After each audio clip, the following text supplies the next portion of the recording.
Okay, good evening, or good afternoon, I guess. So I'm John Pierce, and welcome to today's Brainstorms. This has been a really fun series that how many of you have been to Brainstorms before? A good number of you. So yeah, it's great that I'm really happy that our Department of Neuroscience, or Institute of Neuroscience, has put this together as a dialogue with us and the public to learn about all the interesting, exciting things that are happening in the field of neuroscience. Today I'm here with Dr. Maya Henry and graduate student Dawn Guzman. She's in the doctoral program for Institute of Neuroscience. And we're here to talk about the subject of the vulnerable brain, conversation about predisposition to Alzheimer's and other neurological disorders. This is a topic that some people may be kind of thinking about, so maybe that's why you're here. I'm an associate professor in the Department of Neuroscience. Is the microphone volume okay? Is it echoing? No, it's okay? Okay. I'm an associate professor in the Department of Neuroscience, and I am also a father. What the story I share today has as much to do with me being a neuroscientist as a father. This is how I'm going to be remembering my kids. This is almost a decade old now, but this is, I don't know, parents in the audience, you know how you remember your kids. This is how I remember them here. When we first came here to Austin in 2008, they became Longhorn fans. And what I'm going to talk about today, it's going to be kind of thinking about a fun topic, the future. What would happen if you had the ability to tell the future? What happens if you knew that someone over there is going to break a leg next month? Or someone over here is going to win the lottery? Now, what I'm going to talk about today is science is getting to the point where we're getting better and better at predicting the future. Today I'm talking about in the context of brain health and Alzheimer's disease. And this is my daughter just recently finished a book called When, and like a lot of, in this story, the main character has, you might call it a curse, to be able to see kind of dates above people's heads. And this is when they would die. So she had to carry on with her life, seeing this, with this uncanny ability. And what would you do if you could see, when yourself or your loved ones might pass away? Science is getting closer and closer to understanding these sorts of details, being able to predict these things. And today I'm going to talk about what that's about and how you might respond to this sort of thing if you find out. My first peek at the future came when my son was born, about a month after. So when he was born, he was a big, chubby, fat baby, healthy American Asian baby. Came home, and about a month later, he got jaundice. So he had to go back to the NICU where he was cared for, and a savvy nurse picked up on the fact that he had Down syndrome. So with the diagnosis of Down syndrome, our life was kind of changed forever. At first I was worried about, would he get through the day, and then inevitably you think about, even when he's just his first month old, thinking about the future. And I don't know about the parents in the audience here, but often when your child's born, it's a very celebratory occasion, but when your kid's born with a disability, doctors often hand you a list of everything they know about the disability. Down syndrome, as a syndrome, it presents with possible problems that might pop up throughout the life. So we're handed this sort of list. And it's very overwhelming as as a new parent. After calming down, we realized that a lot of these things aren't really that bad. In fact, some of them don't really matter at all. Some things on this list you probably haven't heard of, like brush field spots. These are aggregates of kind of protein crystals in the retina where they get these really cool looking eyes. Doesn't interfere with their vision or anything. And there's other things that's easily treatable, like hypothyroidism. You just take a pill for that, it's gone. Celiac disease, cut out gluten, you're okay. He had ADHD, he's on medicine, problem solved. So a lot of these things, even heart defects, half the babies born with Down syndrome have problems with to kind of miraculous improvements in neonatal surgery, a lot of babies with Down syndrome have that rectified too. But one thing on this list is pretty serious, and that's Alzheimer's disease. It used to be that people with Down syndrome would have a lifespan of like 20 years old or 30 at most, but thanks to these other improvements, they usually live to the ages of 50 or so. And this is because the rate-limiting step here is everyone with Down syndrome, virtually everyone gets Alzheimer's disease. And it's really disconcerting when your baby's born, you're trying to get excited about their life, that you have to think about their death. But this is the burden that you're faced with a parent of a child with Down syndrome. What is Alzheimer's disease? I happen to be a neuroscientist. I heard about Down syndrome. I heard about Alzheimer's, of course, but my expertise was alcohol, how you get drunk. That's why I was hired here. If you want to talk about that, we can talk about that some other time. But, so, reading about Alzheimer's is a neurodegenerative disorder. This means that cells in your brain, particularly those important for memory, die. You can see comparisons of cross-sections of brains here. This is a healthy brain. You can see that it's big, has these cauliflower-like lobes here. And in advanced Alzheimer's, and even beginning Alzheimer's, parts of the brain degenerate and disappear. And in particular, this area here, you can see how rich and big this is over here. This totally eventually goes away. And this area is critical for your memory. Now what's happening inside your brain? Inside your brain, these cells accumulate tangles of proteins inside of them that might choke up how things are processed and move throughout the cells to help communicate with one another, send signals from one side of your brain to the other.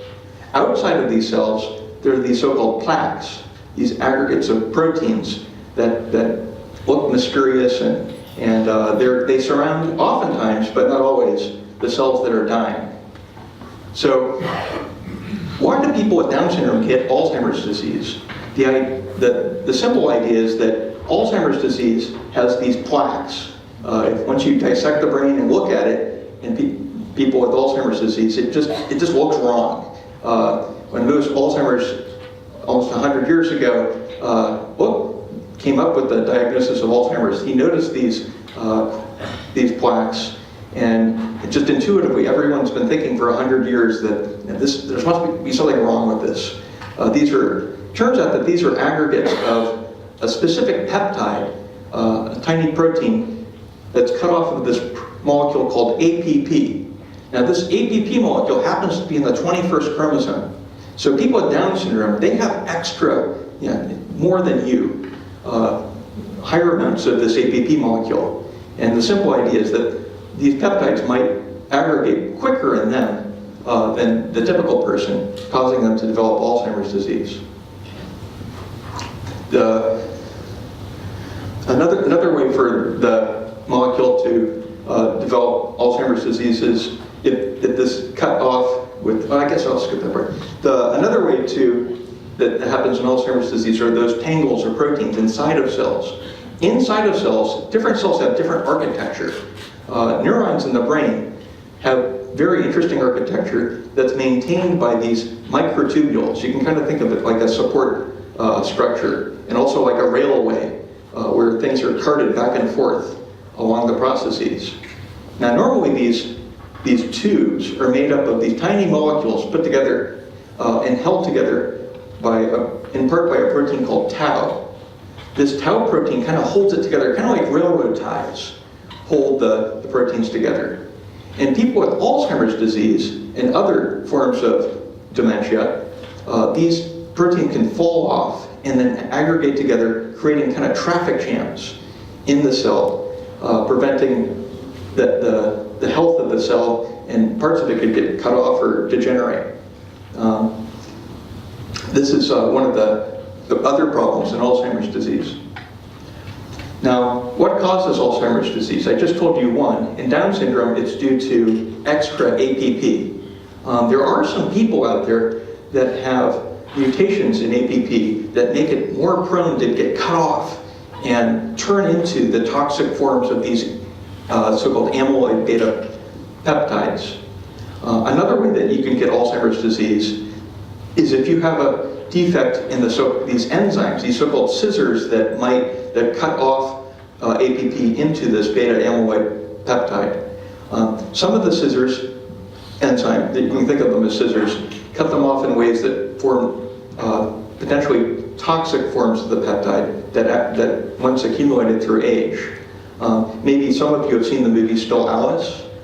This is in the movie she has a mutation in one of these proteins that makes it more aggressive to cut in this APP molecule into a more toxic form. People that have mutations in APP or bad mutations in these kind of scissor-type enzymes typically get Alzheimer's between the ages of 45, 50. This is on the youngest that anyone usually develops Alzheimer's disease.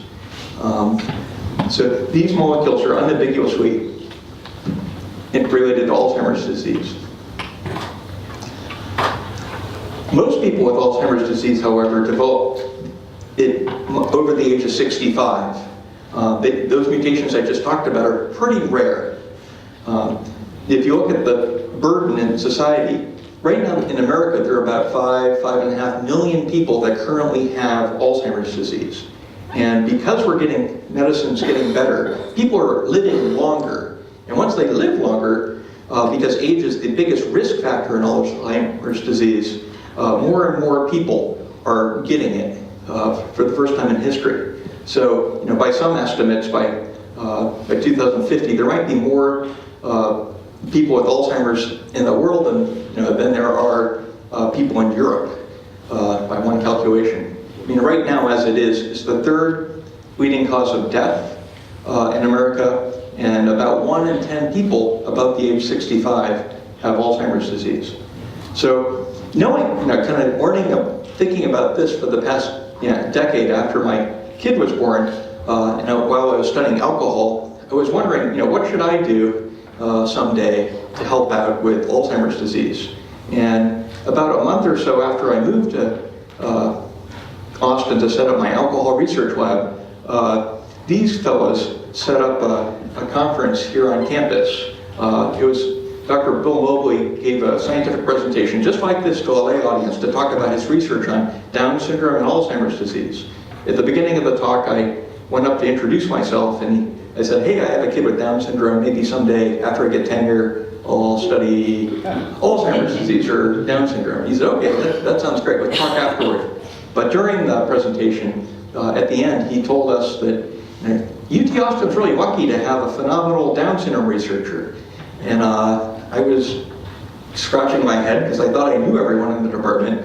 And then he says, it's John Pierce. And he didn't even know me from a hole in the wall, but he had me stand up. And then suddenly there were 300 people clapping their hands saying, that's great that you're doing research on Down syndrome and Alzheimer's.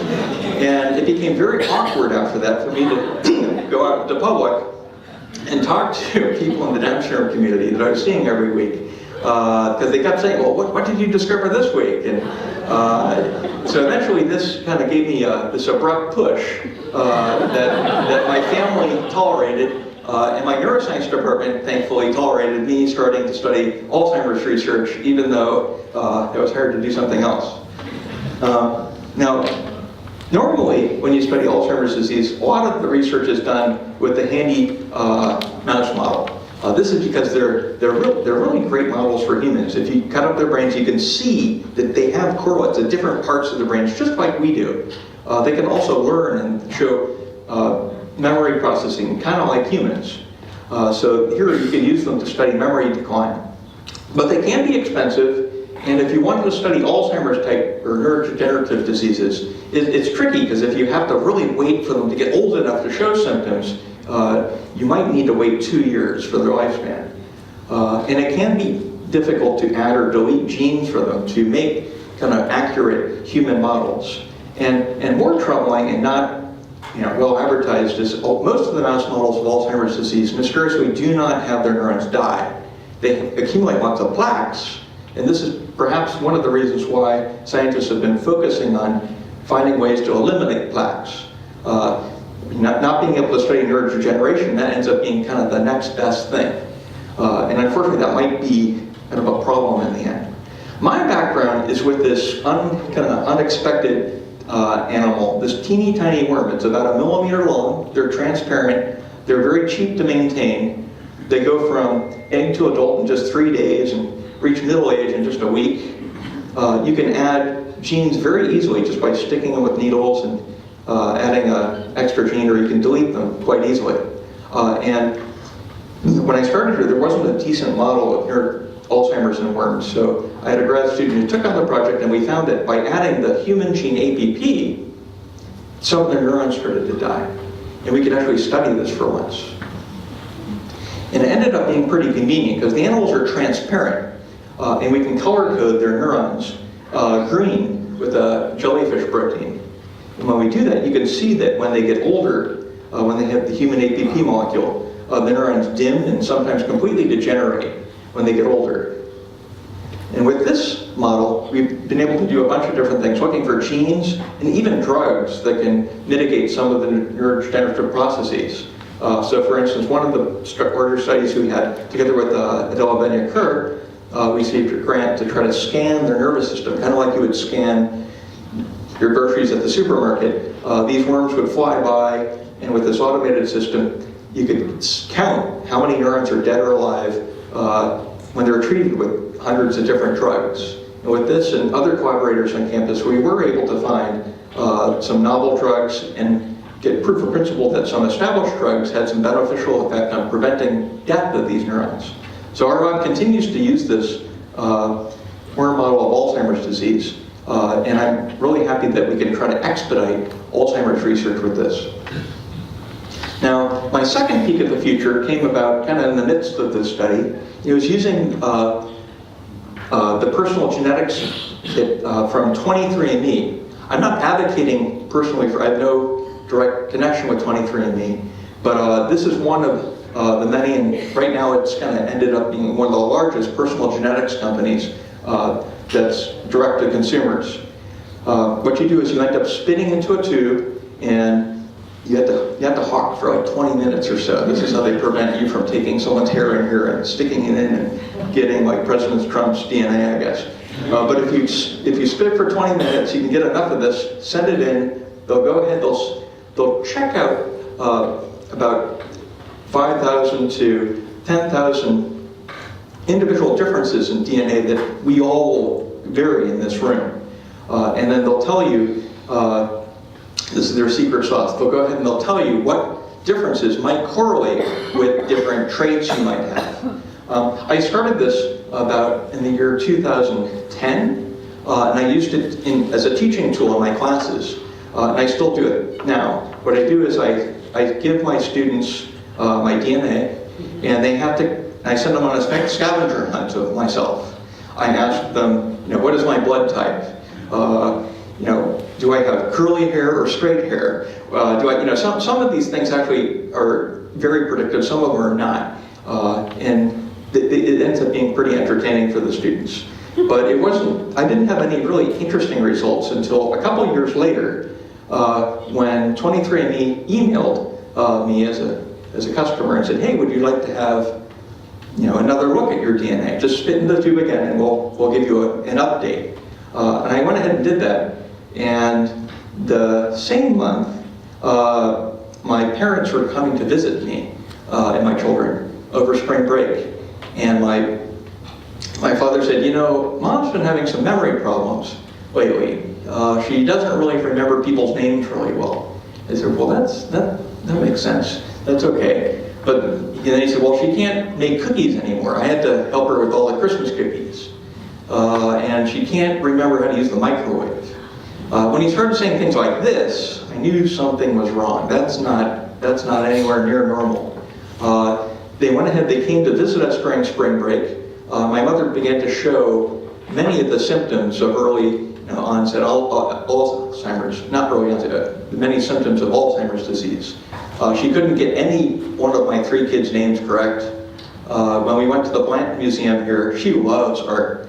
During looking at one of the pieces, she got really angry. She says, let's get out of here right now, which is quite uncharacteristic for her. And also, if we went to a restaurant, she couldn't read at all. She couldn't read the menu. She had to ask us what she would order. And for directions and things, if we went to a Best Buy once to get the kids, she wanted to get the kids a video game, and she couldn't find the exit. And the exit, the font for that's like a bazillion. She couldn't find the exit to the store there. So at the time, she was worried about statins. Statins can give you some odd side effect of having transient memory problems. So they were hopeful that that might be the case. But during that week, I got a email from 23andMe, and they revealed to me that I had, they didn't report this before, but I had 2 copies of an unlucky version of a gene called ApoE. I had the 4th version. I knew as a neuroscientist who knows something about Alzheimer's disease that if you have 2 unlucky copies, you are, statistically speaking, kind of going to get Alzheimer's disease maybe around the age of 68 or so. And that was my mom's age. So this kind of woke me up. This was very jolting. It was also jolting for my father, who was trying to figure out whether or not my mother had true Alzheimer's disease or something temporary that she could get over. But the fact that I would have 2 copies mean that he's predisposed too, maybe at a much lower rate than someone who would have 2 copies of this. So the idea is, and I wanted to say, so where do you buy omniscience? Nowadays, you can just buy it directly from 23andMe or Target, Walgreens. It's kind of bizarre that we're living in this age where you can get what would be considered decades or centuries ago, some magical quality that you can just find now at Target. This is where, this is the age where we're living in now. And another personal genetics company called Prometheus can help, as an independent company, evaluate the results here. We can talk more about this in the end, and my student Dawn is excellent at explaining all of this. Now, this ApoE4 gene predisposes our family to Alzheimer's disease. It also unfortunately increases, it unfortunately probably will lower the age that my son will develop Alzheimer's disease due to Down syndrome. Just with 1 copy, could boost your chances from the typical population by 4, or if you have 2 copies, by 10. Just with that information alone. With the information that I have, with my family history, as I understand it, there might be a 90% chance of getting Alzheimer's disease by my late 60s. So this really woke me up and kind of shook up my life. This is one version of how these proteins differ. Everyone in this room has an ApoE molecule. Our liver is chock full of this. One of its jobs is to help shuttle around lipids or cholesterol throughout your body. Our brain has these molecules too. But how it's spelled, or which version you might have an ApoE3 or 4, or a combination of these, or there's also another one called ApoE2. And they have different shapes. The ApoE4 one is thought to potentially be poor at moving around and binding to cholesterol. So this is one of the things that people are studying. There's also a lot of other mysteries about the different shapes, but one of the ideas is there's something about the differences in shape here that renders it to predispose people with Alzheimer's disease. Another mystery is not everyone who has 2 versions of ApoE4 develops Alzheimer's disease, and we don't know why yet. So this, when you look at personal genomics, it can be entertaining and fun, but in this case, it kind of opened a Pandora's box that I wasn't prepared for. I had no history of Alzheimer's disease in my family that I knew about, but in retrospect, it kind of made sense. My mother's mother passed away of heart disease in her late 50s. These 2 genes will also increase chances for heart attack. So had she lived longer than that, she may have developed Alzheimer's disease, maybe in her late 60s. But thanks to statins and a healthy diet, my mother seemed to dodge that bullet and went on to her late 60s before she developed Alzheimer's disease. I think I'm thankful that I was able to figure that out. I was able to use this information to encourage my father for them to move from their house to an assisted living campus. They now live in a cottage where their life is a lot simpler, and my father can visit with nearby people just walking out his door, and they can have meals. That's right. So he's the young guy on campus. This is his wedding center, but their life is pretty busy. They're always out at some activity when I try to call them up now. And it's pretty different before when he was isolated in their house and very worried about leaving the house with her alone. Now she's at the point where she's beginning to forget who he is in the evenings, but she knows that she's very happy with him and has suggested that they get married.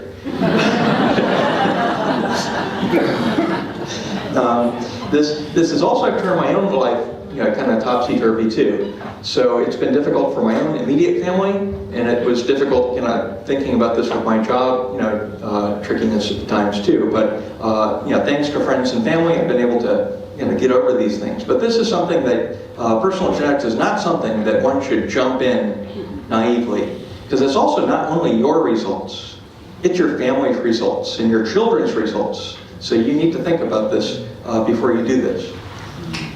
Now that I've been thinking about this, I was worried about Alzheimer's for my son's sake, but now I'm thinking about it for my own sake, and my mother's sake, my father's sake, and this is genetics. So this is your whole future history, right? So I started thinking about what other research is being done to stop neurons dying in Alzheimer's disease. And I'll give you just a brief snapshot of some ideas that people are doing and what's working, what's not working. The sad news is a lot of it's not working. But I guess the good news is when you get a negative result, this tells scientists to move on to something else and work on a different idea. The first idea, of course, was let's get rid of those plaques. We've been thinking, neuroscientists have been thinking about these plaques for 100 years. And many people thought that if we could just remove these plaques, people might get better. And the intriguing news is that independent companies have come up with drugs that did get rid of plaques. And the people still died at the same rate and still had the same memory problems regardless. It remains to be seen whether or not they could get rid of the plaques sooner. It might make a big difference. And that's where a lot of the focus nowadays. I don't know if you guys are on or have loved ones who are in clinical trials, but there's a number of very clever clinical trials that they're trying to use specialized antibodies or other molecules to minimize the plaques in the brains. So there might be some hope there. Another idea would be because if the plaques aren't bad, maybe this beta amyloid peptide's bad before it aggregates into plaques. And one way to stop that would be to stop these scissors from cutting that peptide into this protein into this beta amyloid peptide. Very clever scientists have come up with effective medicines to stop these scissors from cutting it. Unfortunately, it turns out you need these enzymes to cut other proteins, so the side effects ended up being worse than what it was worth. So the research field has pretty much abandoned this idea. I think there's only a small subset of companies that are trying to find a way to stop just the very specific interaction between these scissors and this single molecule. But these scissors unfortunately cut other molecules, so you don't want to interfere with that. Another idea that people are working on now is how to remove toxic versions of tau in the brain. Now tau, I remind you, it's kind of like you can think of it like a railroad tie that's holding together the important tubes that give the neuron structure and also the pathways for other things to transport along within the cells. So if they could figure out ways to get rid of these toxic form of taus, that would be great. It's a much trickier idea because these molecules are inside of cells as opposed to the amyloid peptides which are outside of cells. So you need to find a way to get the drug into these cells and somehow remove them or inactivate them. And this is a very active area of research. It's also intriguing because one of the better hypotheses for why neurons die in one region and then spread throughout the brain might be because of this toxic tau. So it might be possible, like my mother at the beginning, she couldn't read, but she could have a pretty high quality of life otherwise. if they could find a drug that could stop the progression of Alzheimer's disease, that would be a great first step forward, because we don't really have any drugs that can do that right now. Another clever idea that scientists are working on is, could we take people that have this ApoE4 molecule and add like kind of like a crutch to kind of force it open to act like the other healthier ApoE3 molecule. And this is one way to do it. And another way is to maybe add molecules as a drug that just mimic this shape. This approach will probably work better once scientists have a better idea how ApoE4 is contributing to Alzheimer's risk. But that's a big problem right now, where we don't exactly know how it's doing that. And I'll leave you with one other kind of intriguing idea. Some of the genes, I told you about a handful of genes related to the APP molecule that contribute to Alzheimer's risk. But there are other genes that are implicated in Alzheimer's risk have something to do with the immune function. And it's really kind of interesting how those two connect. One way that they might connect is that APP amyloid peptide molecules might aggregate around pathogens that accidentally get into the brain. And with some of the evidence here, this is from Rudolf Tanzi's lab at Harvard, if certain fungal spores get into the brain in certain mouse models, these aggregates, A-beta can kind of clump around it very quickly as if it's trying to immobilize it. And this is supporting the hypothesis that maybe the plaques aren't so bad, maybe that's a natural defense system in the brain that protect us from viruses or microbes or fungi that get into the brain.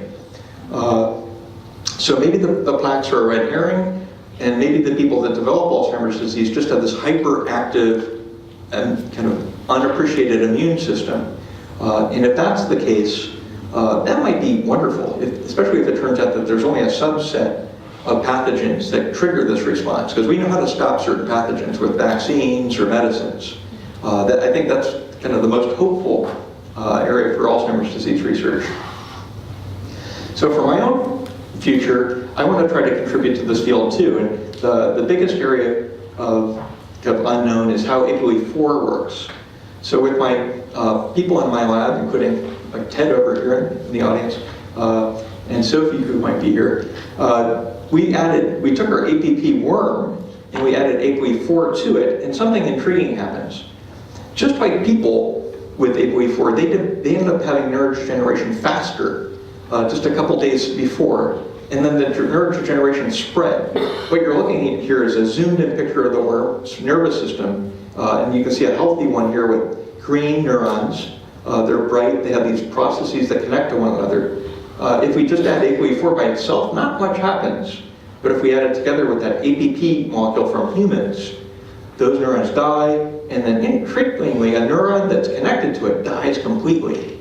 This neuron happens to be important for opening up a hole for the babies to come out. So without this, the babies devour the worm, kind of like in the Alien movie. This is a very easy thing to see. It's much easier than mounting worms on microscopes. So we're hoping that this simple but gross behavioral response can help us study the APP molecule's function much faster. Also, with I feel like the clock's ticking. So I've read and talked to people who kind of get a cancer diagnosis or something, and their kind of life turns around. They rearrange their priorities. So one of the priorities I've done is I've tried to help get an education outreach program up off the ground faster than I think I would otherwise. So we put together educational outreach program that serves 200 people with intellectual or developmental disabilities per year here on campus, where they learn alongside about 100 UT students in small classes. And we even teach classes on science. I taught some of them on Alzheimer's disease, in fact. It's really something to have a UT student sit there and learn about Alzheimer's from people in the class who will develop Alzheimer's disease. It kind of gives learning a new context. One of the students in our class, Corey Gentry, who's about 30 years old, and she has Down syndrome, showed such interest in science that we were able to hire her, and she's now been working for the past 3 years helping set up scientific experiments in our lab. So it's really opened the doors. kind of to a paradigm shift for UT students to see what people with intellectual disabilities are unexpectedly capable of. Now, I'm going to finish here talking about what, usually if I talk to the public at the end, they ask me, what should I be doing to, save my brain? I have to admit, I now worry about this too, right? So, one of the best sources of information is the Alzheimer's Association. They have a fantastic website with scientifically vetted information. I would encourage all of you to check it out and to see it. They also have a like 88-page fact kind of pamphlet each year with up-to-date information. It's excellent. There's also lots of other books that are, because Alzheimer's is becoming more common, talking about what you might do to potentially prevent, and I don't agree with reversing cognitive decline. There's a lot of books out there that have half okay information and some wrong information, and I hate to admit. This book, though, is one of the few that I've seen that is mostly accurate. I agree with 90% of what's in it, I think. Dale Bresnan is one of the leaders of the Buck Institute. It's one of the leading research centers in the world on aging. It's out in California. And he does a nice job of explaining kind of what I've just said, where the trickiness of treating Alzheimer's disease and thinking about, once you realize how it might occur, how you might prevent it yourself. I don't have time to talk about all of his ideas, but right now he's at the point where he proposes thinking about 30 or so different factors. And they kind of all boil down to, unfortunately, something that's much harder to do than to take a drug, is to control our own behavior. So of course, and some of this is going to seem trivial, but of course, so some of what might be driving Alzheimer's disease and some of the other neurodegenerative diseases, as well as diabetes, is getting your metabolism under control. So some of you may have heard that the Mediterranean diet, or a low-carb diet, or Okinawan diet, or some other kind of diet is the way to go. If you look, these diets can be pretty different. The common denominator in them is you don't eat much. Don't overeat. So this is the main idea. It's hard not to overeat, and it's hard not to, especially when you're stressed about things. One of the tricks that he and many other people advocate nowadays that I've seen in practice is using time-restricted eating. This is where you limit your feeding for 8 hours or so throughout the day. You could skip breakfast in one version and just have coffee instead. If you do this, you can use the advantages of your body's own circadian rhythm to be able to deal with the rise in glucose from carbs, and then your body can switch to a different form of metabolism during when you're sleeping and when you're not eating. If you can get your body to do this efficiently, you can prevent glucose tolerance, which is a dangerous thing for diabetes, and definitely a risk factor for Alzheimer's disease. One thing that I think you'll see in the books that's totally unknown is whether or not, how to think about fat. Some books that you can get in your bookstore right now will say, yeah, go out and eat lots of bacon. Other books will say, of course you don't want to eat lots of bacon. That's dangerous. These books do not yet do a good job of talking about this, especially in the context of ApoE4, where we know it binds cholesterol and certain lipids and circulates around the body. Some people, you might think of people with ApoE4 Alzheimer's risk. Perhaps they're not getting enough cholesterol to the brain so it can function correctly. Cholesterol is a very important molecule that makes up the shape, the cell shape and processing, and also the fuel to make certain hormones and neurotransmitters. So the verdict is still out whether or not you need to eat more, but right now I would, from what I understand of the field, and it could change next year or so, I would advocate just eat some, but don't eat too much. The cardiac and blood vessel health is also just as important, because half of the people with Alzheimer's disease have usually some problem with circulation. You can get Alzheimer's or certain types of dementia just simply from circulatory problems in your brain or mini strokes. Another idea is to try to think about sleep like brushing your teeth. It really is important, and it can be cumulative. There's intriguing basic research that shows that the brain might be purging itself of certain toxins or peptides during sleep, and also maybe during exercise. So to try to maintain sleep, it might be important to try to think about, am I getting the 7 or 8 hours of sleep per night on a regular basis? And ways to, are you getting really quality sleep too? And some of the best ways to do that, of course, is to limit light exposure, exercise that will improve your quality of sleep, and limit alcohol consumption. Because there's some people that will say, yeah, you can handle a drink or so per day, but if you drink too much, that could really impact your quality of sleep if it doesn't impact your health more directly. And exercise has been shown, and perhaps other people in other brain matters, exercise has been shown to help reinforce memory and learning processes and health of neurons. Also, of course, you need to talk with your doctor and keep a good relationship with your doctor, not avoid them. They can help you keep your heart healthy, your liver healthy, and your brain healthy. A lot of people, I think Mike Mock said this before to your guys, a lot of people think of our brain kind of like the mind, not necessarily as an organ that's connected via blood to our brain, the rest of our body. But if our heart's not in good health, it's not going to be able to get enough oxygen, and it's not going to be able to get out the dangerous peptides and other things that might be in the brain if you're at risk for neurological disorders. The liver is the main organ that detoxifies our body, and if our liver's not in good health, you're essentially harming your brain.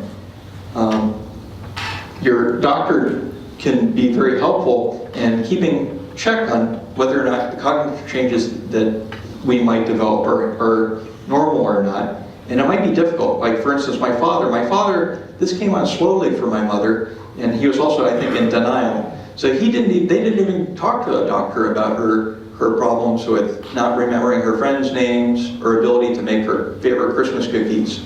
Had they talked to a doctor, they might have been able to think about this sooner. And they can make sure that, you can touch base and make sure that you're socially engaged, which can minimize the risk for this.